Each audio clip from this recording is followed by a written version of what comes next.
Jai Hind Defense Aspirants. Welcome back to my YouTube channel SSP Success. Today we are going to cover an important GD topic जो कि पूछा गया था 4 AFSP Varanasi में जो था underemployment and unemployment in India. We had 3 leads. The first one was is the real challenge efficiency. Second was availability of job. Third was competence of people. अब आप सोचिए एक एस्पिरेंट के लिए कितना इम्पॉर्टेंट है ये टॉपिक समझना, क्योंकि अनएम्प्लॉयमेंट सिर्फ एक इकोनॉमिक इशू नहीं बल्कि एक सोशल और नेशनल सिक्योरिटी इशू भी है। जब यूथ के पास काम नहीं होता तो पॉवर्टी बढ़ती है और सोशल अनरेस्ट होता है। और इवन आपने देखा होगा क्या कि लॉ एंड ऑर्डर भी जो है इम्पैक्ट होता है।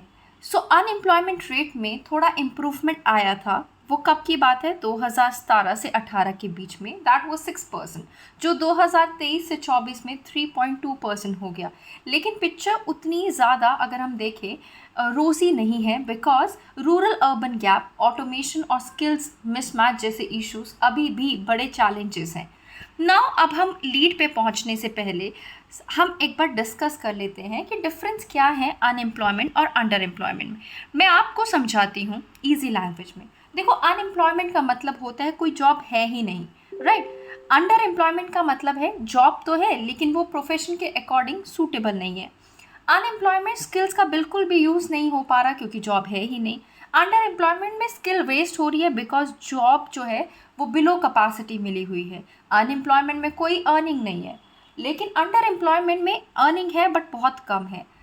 अनएम्प्लॉयमेंट में ग्रेजुएट जॉब के लिए सर्च कर रहा है लेकिन उसको मिल नहीं रही। अंडर एम्प्लॉयमेंट में ग्रेजुएट वर्क कर रहा है एज अ क्लर्क या फिर डिलीवरी बॉय। सो ये डिफरेंस है अनएम्प्लॉयमेंट एंड अंडर एम्प्लॉयमेंट में, राइट।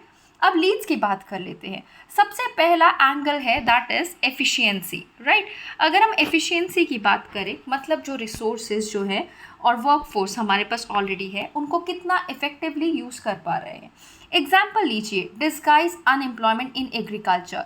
एक फैमिली फार्म में 5 लोग काम करते हैं लेकिन आउटपुट वही होता है जो 2 लोग दे सकते हैं, राइट। मतलब बाकी 3 लोग टेक्निकली अनएम्प्लॉयमेंट है, बस नाम के लिए एंगेज है। दूसरी की अगर हम बात करें, मनरेगा स्कीम। गवर्नमेंट स्कीम जैसे मनरेगा रूरल लोगों को 100 दिन का काम देते हैं, लेकिन ये काम ज़्यादा प्रोडक्टिव नहीं होता। जैसे मिट्टी खोदना, तालाब बनाना, ये एफिशिएंसी इंक्रीज़ नहीं करता, सिर्फ टेम्परेरी एम्प्लॉयमेंट देता है। आपको एक और बात बता दूँ, इंडिया के सर्विस सेक्टर जीडीपी में 55% कंट्रीब्यूट करता है, लेकिन ये सिर्फ 30% वर्कफोर्स को एम्प्लॉय करते हैं। मतलब सेक्टर का आउटपुट तो हाई है पर एम्प्लॉयमेंट जनरेशन लो है। अगर हम मैन्युफैक्चरिंग की बात करें, मैन्युफैक्चरिंग में भी हम चाइना, साउथ कोरिया और जापान से पीछे हैं। वहाँ एक फैक्ट्री में इन्वेस्टमेंट से 500 लोग एम्प्लॉय होते हैं, इंडिया में शायद 200 ही। मतलब पर वर्कर प्रोडक्टिविटी लो है। देखो, अगर हम देखें जॉब्स हैं पर हमें उन्हें एफिशिएंटली यूटिलाइज हम कर नहीं पा रहे हैं, राइट। सो इंडिया को ऐसे कुछ स्टेप्स लेने की ज़रूरत है जिससे हम अपने उसको जॉब्स को और लोगों को इफ़ेक्टिवली यूटिलाइज कर सके। अब दूसरी लीड पे आ जाते हैं। दूसरी लीड क्या है? Availability of job. देखो, मतलब क्या, जॉब्स उतनी है जितनी वर्कफोर्स है? क्वेश्चन मार्क है ये एक। इंडिया में हर साल 12 मिलियन यूथ लेबर फोर्स में एंटर करते हैं लेकिन नए जॉब्स उतनी तेज़ी से क्रिएट नहीं होते। एग्रीकल्चर में अभी भी 45% लोग हुए हैं लेकिन वो सेक्टर सीजनल है, ऑफ सीजन में लोग जॉबलेस रहते हैं। अर्बन एरियाज़ की बात करें, अगर हम अर्बन एरियाज़ में सिचुएशन और भी ख़राब है। लेटेस्ट अगर हम देखें पीएलएफएस के अकॉर्डिंग तो के मुताबिक अर्बन एम्प्लॉयमेंट रेट सिर्फ 6.7% है। मतलब सिटीज़ में भी एजुकेटेड यूथ्स को जॉब नहीं मिल पा रही। और अब आया ऑटोमेशन का एरा। ऑटोमेशन में क्या जाता है आपका एआई, राइट। ये सब ट्रेडिशनल जॉब्स को ख़त्म कर रहे हैं। एक मैन्युफैक्चरिंग प्लांट में पहले 1000 लोग मैनुअल काम करते थे, अब वही 200 लोग प्लस मशीन से चल रहे हैं। एक और बड़ा इशू है कौन सा? इनफॉर्मल सेक्टर का। इंडिया का 80% वर्कफोर्स इनफॉर्मल जॉब्स में है जहाँ सैलरी कम होती है और जॉब सिक्योरिटी होती नहीं है। If we talk about state wise trends, देखो केरला में सबसे ज़्यादा एजुकेटेड अनएम्प्लॉयमेंट है, स्पेशली वेमेन 47%। लक्षद्वीप में यूथ अनएम्प्लॉयमेंट 36.2 तक पहुंच गई है। मतलब क्लियर है, अगर जॉब्स अवेलेबल ही नहीं है तो चाहे लोग कितने भी कॉम्पिटेंट या एफिशिएंट हो, अनएम्प्लॉयमेंट हमेशा रहेगी। Let's move ahead with the third lead, right, that is competence. देखो, मतलब स्किल्स की बात की जा रही है। क्या हमारे यूथ के पास वो स्किल्स हैं जो मार्केट डिमांड करता है? एक शॉकिंग डेटा की बात करें, 80% इंजीनियरिंग ग्रेजुएट अनएम्प्लॉयबल होते हैं, मतलब डिग्री तो है पर स्किल्स नहीं। एजुकेशन सिस्टम थ्योरेटिकल है, प्रैक्टिकल और इंडस्ट्री ओरिएंटेड ट्रेनिंग कम मिलती है। ओके, तो उसकी वजह से क्या होता है, इस वजह से जब जॉब मार्केट में एआई, डेटा एनालिटिक्स, रोबोटिक्स और रिन्यूएबल एनर्जी की डिमांड करता है, तब ग्रेजुएट्स प्रिपेयर नहीं होते। इवन सॉफ्ट स्किल्स जैसे communication, team work, problem solving भी मिसिंग होते हैं।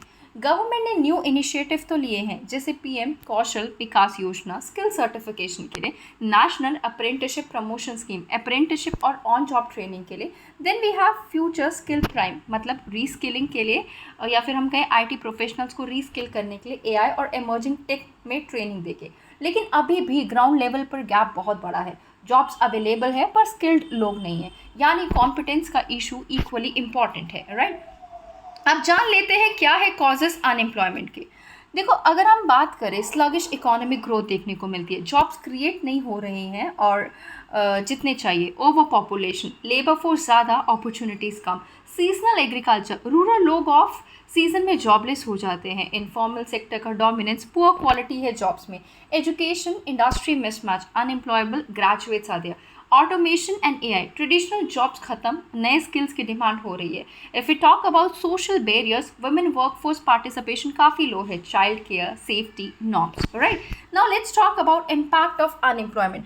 अनएम्प्लॉयमेंट के साइड इफेक्ट सोसाइटी पे डायरेक्टली दिखते हैं। ह्यूमन रिसोर्स वेस्ट होते हैं, जो डेमोग्राफिक डिविडेंड था वो लॉस्ट हो जाता है, पावर्टी और इनइक्वालिटी बढ़ जाती है, लेबर एक्सप्लॉयटेशन होता है, low wages, bad condition, social unrest, crime, corruption बढ़ते जा रहे हैं, और पॉलिटिकल इंस्टेबिलिटी होती है, लोग गवर्नमेंट से डिससेटिस्फाइड हो जाते हैं, और सबसे बड़ा loss brain drain, talented youth अपना फ्यूचर सिक्योर करने के लिए फॉरेन चले जाते हैं। वे फॉरवर्ड की बात कर लेते हैं। देखो, वे फॉरवर्ड की अगर हम बात करें तो सोल्यूशन है क्या। देखो, इंडिया को एक मल्टी प्रोंग स्ट्रैटेजी चाहिए, skill development, vocational training plus university, that means industry का पार्टनरशिप होना चाहिए। We need to create jobs, MSME और स्टार्टअप्स को बूस्ट करना, रूरल डाइवर्सिफिकेशन, एग्रीकल्चर से अलग रूरल मैन्युफैक्चरिंग और सर्विस जॉब क्रिएट करना। Then we have technology adoption, reskilling करने की जरूरत है एआई, रोबोटिक्स और रिन्यूएबल एनर्जी में। Next we have is a women empowerment, जैसे child care facilities, safe work places, flexible job. Apart from that we have entrepreneurship and self employment, startup India, Rozgar Mela, PMEGP जो आपका है, that is for promoting करना। Quality jobs की अगर हम बात करें, जॉब सिर्फ क्वांटिटी में नहीं, स्टेबिलिटी और ग्रोथ ओरिएंटेड भी होनी चाहिए। Now let's talk about the conclusion. देखो, अनएम्प्लॉयमेंट एक 3 डायमेंशनल चैलेंज है, एफिशिएंसी लो है, जॉब्स अवेलेबल कम है और कॉम्पिटेंस भी सफिशिएंट नहीं। इंडिया को अपनी वर्कफोर्स को एफिशिएंटली यूटिलाइज करना होगा, नए जॉब्स क्रिएट करने होंगे और यूथ को कॉम्पिटेंट बनाना होगा, तभी हम अपना डेमोग्राफिक डिविडेंड और डेमोग्राफिक डिजास्टर बनने से बच पाएंगे, right. So guys, that was all. If you like this video, do like it, share it and subscribe with the YouTube with your friends, and thank you everyone.